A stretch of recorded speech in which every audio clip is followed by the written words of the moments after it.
Ladies and gentlemen, there is a possibility that the judge in New York will issue what's called a gag order.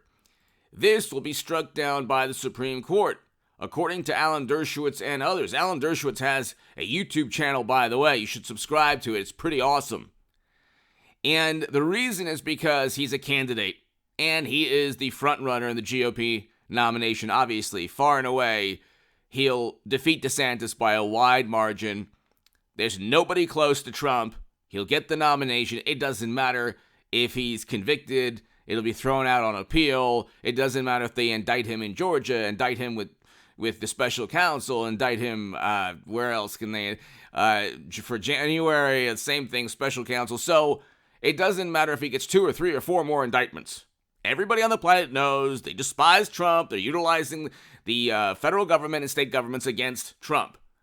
The media is an extension of the Democratic Party, and they have loyalists or lifelong liberal Democrats in New York who absolutely despise Trump and want him out of 24. Okay, the Supreme Court will not allow this, according to Alan Dershowitz and others, because there's a great amount of precedent that says, hey, you cannot muzzle or silence anyone running for president. Okay, especially when you don't even know the crime that he's committed. So the indictment doesn't list an actual federal crime, which is what's needed for the misdemeanors to be boosted to felonies. Okay, the FEC didn't view it to be a crime. Michael Cohen and Stormy Daniels have both lied at numerous times, changed their stories through their attorneys. Michael Cohen lied to Congress. The statute of limitations has already passed. Everybody, even people on the left, Vox, other publications have said, yeah, this is a very weak case against Trump. The issue here is that with Donald Trump, there's just endless political victories for this man. That's what happens. We've reached a point of diminishing returns, and we'll talk about this tonight, the diminishing returns from constantly accusing Trump of everything under the sun, trying to indict him even though he didn't commit a crime. They're actually not gaining the political support or victories that they want. They're losing. They're giving Trump these victories. It's absolutely brilliant to see. Hit subscribe to this channel. Be here tonight at 9 p.m. Pacific time, a little later this evening. 9 p.m. Pacific time. The link to the live stream will be below in the description section, and we will talk about the fact that they failed miserably, absolutely failed miserably to indict Trump. They can't even indict him correctly because he didn't commit a crime. Hunter, Hillary, Joe, rampant criminality. Even the Honorable James Comey was short on this channel, you can watch that, stated that Clinton committed crimes, but no reasonable prosecutor would indict, okay? Yet servers, see, here's the issue with Trump, okay? Trump doesn't have servers siphoning classified data. He has a phone conversation in Georgia. Then they say he tried to undermine our democracy. Nobody believes it. Like, Democrats continually push the boundaries of rational or logical dialogue. They make absurd leaps of logic.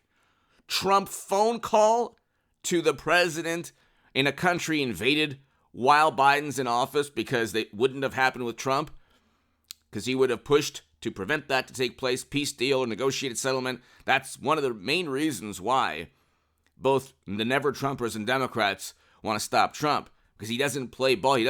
He's not business as usual. Business as usual has led us to 90 seconds to midnight, according to the Bulletin of Atomic Scientists, and bank runs. And then before that, toilet paper runs, which wasn't Trump's policy. That was Democrats taking control of Trump's last year in office and then blaming him for everything as they preside over catastrophes in their state. But anyway,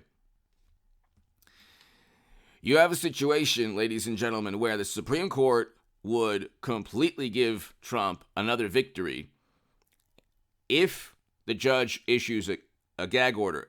Not once in Trump's life. He was accused. He doesn't have a laptop with incriminating emails, suspicious banking transactions, to the tune of hundreds of millions of dollars like Joe and Hunter. Kickbacks. He doesn't have those things. He has suspicion from Democrats. He has their contempt. He has their disdain. He has a political side that views opposing Trump as a religious doctrine. Okay, this is their morality. There's nothing moral in opposing Trump.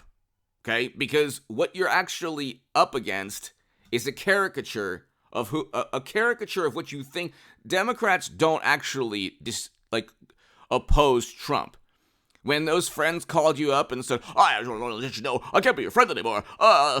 You're voting for Trump. They're not actually opposing Trump. They're opposing a caricature of who they think Trump is, filtered through endless negative coverage within media, serving as an extension or public relations firms for the Democratic Party.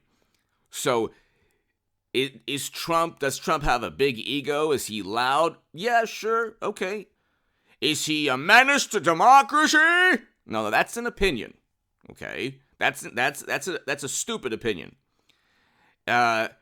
Is he dangerous? No. Did he ever incite anyone on this planet to commit a criminal act or violent act? No, never. They edited his January speech. They edited his speech when they said, oh, he said fine people. No, he didn't. Nothing they've ever stated about Trump has been accurate, like completely accurate. And you could look at the greatest lies he's ever told. It's like nothing compared to Biden or even President Obama. About like he used a Sharpie once and it was a hurricane. Like all of these things. Then they get into his last year in office, and guess who?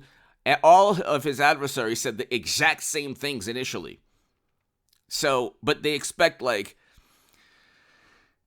they look at Trump, like the Washington Post had like a tally of 20,000 lies.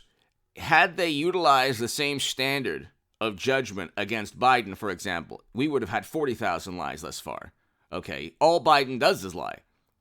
They don't really care about lies or authoritarian or totalitarian tactics if they're doing. Like, you could see the way Matt Taibbi is being treated. The truth that hundreds of thousands of conservative accounts were just silenced and banned and suspended, it's not even part of the equation for Democrats because they think they have the right to do that. When you have Supreme Court justices, their lives at risk, you had $1 to $2 billion in property damage that summer. And I agree with why people demonstrated. You had 19 lives lost. You had 14,000 arrests. And you had Democrats literally telling people to get into the faces of their adversaries. Yet, if you want to talk about political speech inciting or compelling criminal or violent acts, there are far more examples of Democrats. Far more. Again, though, there's this double standard. And the knock on Trump is that he's trying to sow chaos. In New York, they're trying to uphold the rule of law. Nobody's above the law except Hunter, Joe, Hillary, apparently. And I think Hillary Clinton will be the 24 nominee for the Democratic Party. I think it's going to be Hillary, Trump, 2024. But of course people are above the law. They're called Democrats. They're called top-level Democrats. Of course, everyone knows this. Even Democrats know this. That's why they're gleeful when you can't prove anything about Hunter or Hillary. You can't prove anything about Trump. We already have all the evidence to indict numerous Democrats with banking transactions and kickbacks and very, very bizarre emails.